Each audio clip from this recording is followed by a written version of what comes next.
tous, c'est Barbara115 et aujourd'hui nous allons faire une nouvelle vidéo sur 5 livres, 5 records plutôt passionnants, hein, on va dire ça comme ça. Et voilà, qu'est-ce qui nous intéresse ici du coup. Donc le premier que je vais vous dire c'est un chien miraculé. Je vous lis le petit résumé en gros. Le 15 avril 2003, une chienne nommée Dosha, âgée de 10 mois après avoir sauté au-dessus de la clôture, Dosha a été renversée par une voiture. Bon, pour l'instant, ouais. Bon. Arrivé sur les lieux, les policiers le voyaient immobile. Après avoir examiné les blessures, décidèrent de lui tirer une balle dans la tête et l'ont mis dans un sac plastique parce qu'ils croyaient qu'il était mort, quoi. Dans le congélateur, donc dans un sac plastique, dans le congélateur pendant 2 heures. Après le personnel découvrit Dosha dressé sur son séant.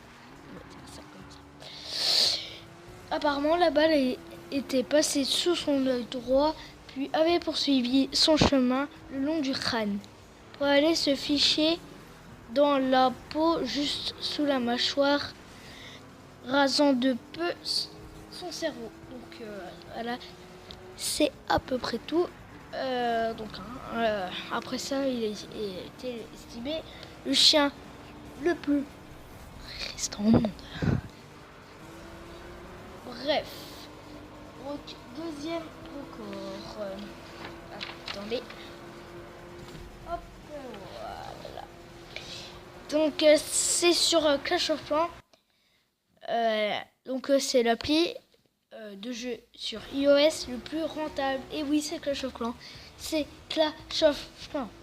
En février 2015, le jeu de stratégie multijoueur online Clash of Clans avait reporté 1 639 220 € par jour à son éditeur Supercell, dollars, pardon, par jour, à son éditeur Supercell, soit environ 500 000 € de quotidien, 500 000 $ quotidiens de plus que son concurrent, le MMO Game of War. Peut-être que vous avez joué ce jeu, je sais pas. Fear Age fort de 1 145 999 $. Donc vous voyez que Clash of Clans est au-dessus de 500 000 à peu près. Ces deux jeux sont sortis en 2012, donc Clash of Clans est sorti en 2012. Voilà. Donc c'était sur Clash of Clans. En plus, on connaît bien ce jeu, si vous suivez bien la chaîne, j'espère en tout cas. Ici, c'est le plus grand diorama Lego Minecraft. Oui, je n'aime pas Minecraft. Je n'aime pas les Lego. Mais la construction est énorme. Voilà. Donc je l'ai pas sur 17 mètres carrés. Donc le truc, c'était du Lego bien fait. Hein. Vous aurez des images. 17 mètres carrés, mais c'est énorme, tu vois. Le plus grand diorama avec les logos, du coup, Minecraft. Il a été construit lors du salon. Brick 2014 à l'Excel Centre de Londres. Entre le 27 et 30 novembre 2014, chaque visiteur a pu contribuer au diorama en complétant un tableau de 16 tenons de large. Les différents tableaux ont ensuite été assemblés par Julie Brobert. Je crois que c'est ça. Co-création managée de Lego. Et son équipe et la taille définitive du diorama a été mesurée à la fin des 4 jours. Cette scène 3D représentait un paysage imaginaire avec des bâtiments, mais aussi des statues, des jungles et des cabanes dans les arbres. Troisième record, voilà, moi. Mémoire absolue. Donc c'est le quatrième record. En fait, je me suis trompée. Quatrième record. Mémoire absolue. Ce mec. Vous allez voir. Johann Malo, allemand, est l'actuel champion du monde de la mémoire. Alors, il a le plus de cartes mémorisées en 30 minutes. En gros, en 30 minutes, il a mémorisé 880 cartes. De cartes. What? Non. Je vais pas dire. Soit 17 jeux ci-dessous lors des championnats de la mémoire du derby en Europe en 2008. Pridmore détient également le record du plus de cartes mémorisées en 1 heure. À savoir 1456 cartes ou 28 jeux complets lors des championnats du monde de la mémoire de 2010 en Chine. Donc ce mec, vous l'aurez vu, il a une mémoire absolue. Cinquième record, le cinquième et le premier. Le dernier record manque de chance, parce que un monsieur, déjà, heureusement, la plupart d'entre vous n'ont jamais été frappés par la foudre. Enfin, j'espère pas, je vous le souhaite pas. Mais ce mec, il a réellement pas de chance. Ce mec, il a été touché. Vous allez voir.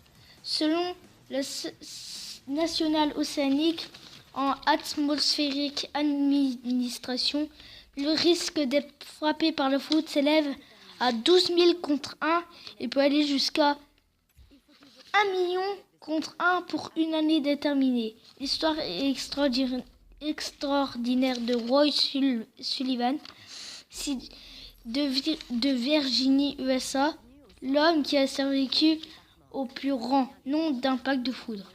Pas moins de 7 de quoi surprendre tous les statisticiens. Pour d'autres, la première rencontre foudroyante de ce garde forestier posté au parc national de Shenandoah dans les Blue Ridge Mountains se produit en avril 1942 alors qu'il s'enfuit d'une tour d'observation qui a pris feu pendant un orage. Sullivan est frappé à la jambe droite par un impact de plusieurs millions de volts. Il lui laissera une belle cicatrice et le privera de son gros orteil. Il ne pouvait pas savoir qu'il s'agissait d'un début d'un combat. Donc vous aurez des photos sur son bas, notamment du début d'un combat. Bref. Pendant les 35 années suivantes, 6 autres impacts de foudre laissèrent leurs marques, similaires aux cicatrices ci-dessous. Sans souffle. Donc vous voyez, cela vaudra à Roy le surnom de Spark Rangers. En juillet 1969, c'est là son premier coup de foudre. Deuxième coup de foudre. Sourcils brûlés et montre détruite pendant qu'il conduit. Ouais, sourcils brûlés. C'est quand même bizarre. La troisième impact, juillet 1970. Épaule gauche calcinée alors qu'il se trouve dans son jardin. Donc le mec, oh là là, il fait un rond tonnerre. Non, c'est bon. Harvey 1972, donc son quatrième. Ouais. Ses cheveux prennent feu tandis qu'il se trouve à son poste de garde. Et, le mec, vous avez vu tous les coups de foudre qu'il a, on dirait qu'il a un aimant dans lui. Août 1973, ses cheveux prennent feu de nouveau et ses jambes sont brûlées dans son véhicule. Après, juin 1976, cheville blessée pendant qu'il marche. Juin 1977, poitrine et ventre brûlés alors qu'il pêche sur une barque. Roy est mort en 1983 à 71 ans d'une blessure provenant d'un coup de pistolet qu'il s'était tiré. Donc le mec, je pense... Ah, j'ai trop pas de chance. Voilà. Donc voilà pour ces 5 records passionnants. Donc abonnez-vous, likez et lâchez un com.